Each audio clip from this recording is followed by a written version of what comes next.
Shalom, good morning to all. ప్రియులారా, అనుదిన కృపలో వస్తున్న లేఖన భాగాలు వింటూ ఆత్మీయంగా సంతోషిస్తున్నాం కదా. దీని వెనకాల ఎంతోమంది బిడ్డల ప్రయాసము. అవును, యవనస్తులు ఈ అనుదిన కృప రికార్డింగ్ చేస్తున్నారు, దాన్ని ఎడిటింగ్ చేస్తున్నారు, దాన్ని అప్లోడ్ చేస్తున్నారు, ఇది మన ఫోన్లలోకి పంపిస్తున్నారు. దీని వెనకాల వాళ్ళ యొక్క కష్టము, శ్రమ ఉంది. కాబట్టి దాన్ని పరమతండ్రి గుర్తెరుగుతున్నాడు. కాబట్టి వారి నిమిత్తం ప్రార్థన చేద్దాం. పరమతండ్రి వారి కష్టాన్ని గుర్తెరిగి వారిని ఆశీర్వదించినట్లు, దీవించినట్లు, వారు తగిన ఫలం అనుగ్రహించినట్లు మనం ప్రార్థన చేద్దాం. మనం కూడా ఈ యొక్క అనుదిన కృపను మనం కూడా యూట్యూబ్ లింకును మనం షేర్ చేద్దాం. మనం మన స్టేటస్లో పెట్టుకుందాం.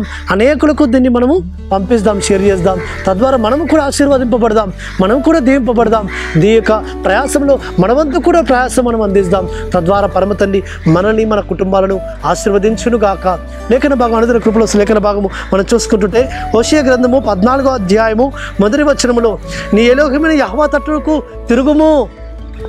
అవును ప్రియులారా, మన పాపముల చేత, మన శాపముల చేత, మన దోషముల చేత మనం కూలిన స్థితిలో ఉన్నప్పుడు, మనము నిరాశ స్థితిలో ఉన్నప్పుడు, తోచని స్థితిలో ఉన్నప్పుడు యెహోవా తట్టు తిరిగితే ఆ యెహోవా మనల్ని కరుణిస్తాడు. ఆయన క్షమించడానికి సిద్ధ మనసు గలవాడు. కాబట్టి అందుకే భక్తుడు హోషేయ అంటున్నాడు, యెహోవా తట్టునకు తిరుగుము. కాబట్టి మన పిల్లలు తప్పిదము చేసినప్పుడు వారు ఆ తప్పిదంలో ఉండి ఆ తప్పిదంలో పడి వారు నాశనం కాకుండా వాళ్ళు మన వైపు తిరిగితే మనం ఎంత సంతోషిస్తాం. తప్పిపోయిన కుమారుడు తన తండ్రిని తెలుసుకొని తన తండ్రి వైపు తిరిగి తన తండ్రి వైపు నడిచి వస్తున్నప్పుడు ఆ తండ్రి ఎంతో సంతోషపడి ఎదుర్కొని ముద్దు పెట్టి అతని పాపములన్నీ క్షమిస్తాడు సుమా. కాబట్టి ఆ విధంగా మన సర్వోన్నతుడైన యెహోవా మనము ఆయన వైపు తిరిగితే మన పాపములన్నీ క్షమిస్తాడు, మన దోషములన్నీ మన్నిస్తాడు. ఎందుకంటే అయ్యా నా పాపములు పరిహరింపుము, క్షమించుము, నా దోషములన్నీ మన్నించుమని ప్రార్థిస్తే మన ప్రార్థన ఆలకించి మన పాపములన్నీ క్షమిస్తాడు, తన రక్తంతో కడుగుతాడు, పరిశుద్ధపరుస్తాడు, మనల్ని తిరిగి నీతిమంతులుగా తీరుస్తాడు. కాబట్టి అందుకే ఆయన ఏమంటున్నంటే, నా తట్టు తిరుగుము, నేను నీ తట్టు తిరిగేదను, నువ్వు గ్రహింపలేని గొప్ప సంగతి నీకు బయలుపరచెదను, ఏవి నీచములో ఏవి ఘనములో నేను నీకు తెలియజేస్తాను. కాబట్టి మనము పరమతండ్రి వైపు తిరగాలి.